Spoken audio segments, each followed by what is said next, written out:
there, Lorena Seidel here, and today I'm talking about how to deal with children who are lying, sneaking, or fabricating stories. And perhaps you have tried to lecture them, or shame and blame, or punish them for lying, or you have been just feeling super disappointed in them, or you feel really worried that they are going to become liars and sociopaths or compulsive liars in the future. And perhaps you have been lecturing them on high moral standards and all that. And I want to say that none of that is going to really help you solve or handle the issues with lying, sneaking, and fabricating. And the scoop is, we all lie. We have all lied as children, and we still all lie today. And what we want to focus on is the reasons why we lie, the reasons behind the lie. And there are a few different reasons why we all lie. We lie because we are afraid of getting in trouble. We lie because we're afraid of being rejected. We want to please people. Or we want to get away from a tricky situation. It's an easy way out. Or we lie because we feel ashamed of something we've done. Or we lie because we are trapped, we are intimidated, or we're threatened. Or we lie because we are not feeling really good about ourselves. We're just not feeling great, and we feel like we should look better, and we will lie to make ourselves look better because we don't feel like we're good enough the way we are. So those are just a few reasons why we lie. And I have here all my notes today on this, but I want to make it really quick. And I also want to say that the fabricating piece of it, it could just be part of the development of an early child. If you have a young child, they are in this development stage where they are pretend play, they are creating things, and there's a lot of fantasy in their lives. So the fabricating can be part of that. And what you want to do, so a few strategies that I would have for you to deal with this, is first stop asking those trap questions. Those are questions that you know the answer. So you say, did you wash your hands? Or did you flush when you know they didn't? Or did you clean up your toys when you know they didn't? What you want to do instead is say, I noticed. I noticed you didn't flush or wash your hands. I noticed you didn't clean up your playroom. Or you can ask a question, what's your plan for cleaning up the playroom? But you don't want to trap them and actually force them to lie or get them kind of creating the conditions, the great conditions for lying. So the next thing you want to do is just come clean and say as it is. This doesn't sound like the truth. So when they are telling a lie, you just say, it doesn't seem like you're telling me the truth. And then explain to them why we lie and that people sometimes don't feel safe to tell the truth. And then try to help them, tell you why they're not feeling safe to tell the truth.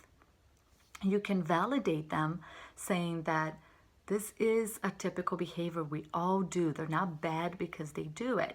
That's also not excusing lying. That doesn't mean that it's okay to lie, but you're validating them for doing it and saying that we all do. So that way you are connecting with your child before you can correct with them. You can even share a time when you were a child and you lied, or just yesterday when you lied, so you can connect with them. And then what you want to do is deal with the problem. Instead of looking for the shame and the blame, instead of figuring it out, why are you lying? Or this is not the truth, I want to know the truth. Instead of focusing on all that, focus just on the problem.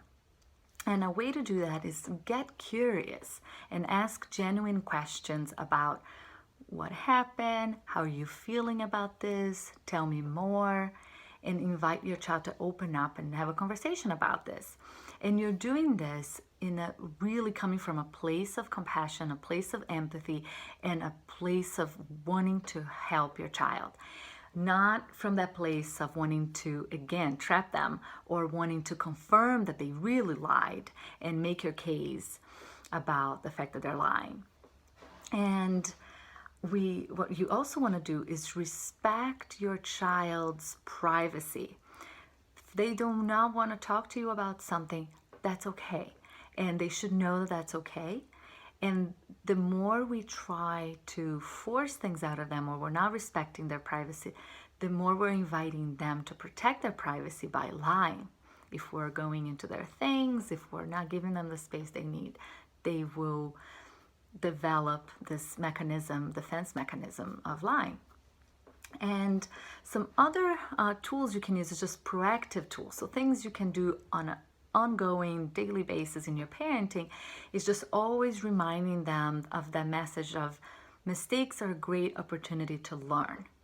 Mistakes are fine. We do not need to cover them up. We don't need to be embarrassed and ashamed and, feel like we need to tell a lie because of our mistakes. But mistakes are just opportunity to learn. And then also what you can do is help them understand the message of love, the unconditional love, that they are loved no matter what. Otherwise, they feel that they need to lie because of the rejection or the judgment or the criticism, or that somehow they're going to disappoint us. But if they know that doesn't matter what they do, we still love them, then it takes away that pressure to lie. And also, every time they are telling the truth, so ongoing, you thank them. Thank them for telling the truth. So just saying, thank you for telling the truth all the time that they are telling the truth. And that prevents them from saying a lie in the future. Another thing you can do is, and this is kind of a big one and hard for us, stop trying to control your child. The more we do the managing, directing, correcting, reminding, lecturing, all of that, we're actually inviting them to do lie to us. So if we can let go of that control, we will increase the chances that they will be more trustworthy and truthful. So now with the fabricating, if your child is fabricating a story, you can acknowledge them and say, this sounds like a good story. You are so creative. Can you tell me more about it? So they know that you know that it's a story, but you still want to connect and hear more about it. And you also want to make sure you avoid all of that punishing and threatening and shaming around lying, because that is inviting even more lying.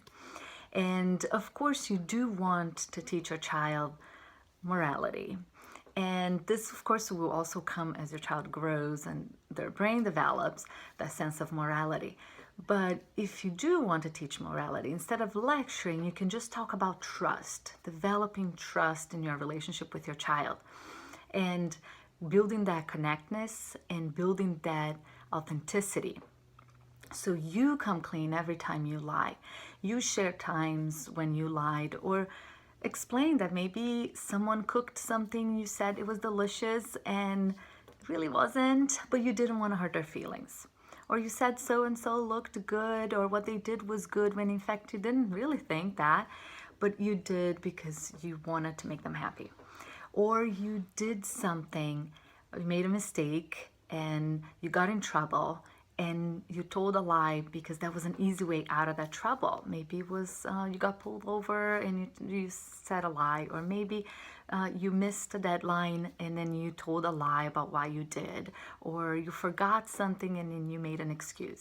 So you can also tell a story of a time when you did something, a terrible thing, or something that you just so out of character and that it was wrong and you feel so ashamed of, and you lied even to a loved one because you felt ashamed, or because you didn't want them to reject you. So those are just reasons why we lie, and that you can bring to them to teach them that sense of morality. And then talk about how trust is something that we build. Trust is not a given. We don't just trust our children, and we shouldn't trust our children. And some parents of teenagers come to me, or they say, oh, but I need to trust them. And I say, no, you don't. We should not trust our children, and especially if they're older than teenager. Of course, their job is to challenge everything that they know to be truth. So, and to do the sneaking and all that. So we need to tell them that trust is something that it's built, and in all relationships, and that we do make mistakes and we lose people's trust, and it's so quick to lose someone's trust, and so hard to build that again. So you can explain it that way. But just really try to focus on building the trust so your child doesn't feel that they need to lie to you. And I want to end with this. And you want to know in your heart that what your child is today is not what your child will be in the future. A lot of the time we're parenting from a place of fear. A lot of parents come to me when we're talking about this topic, and they are afraid their child is going to become a sociopath or a compulsive liar, or just it's going to be a cheater, or just something terrible, a bad human being. And that couldn't be further from the truth. It doesn't mean anything. If your child is lying today, it doesn't mean your child will lie in the future.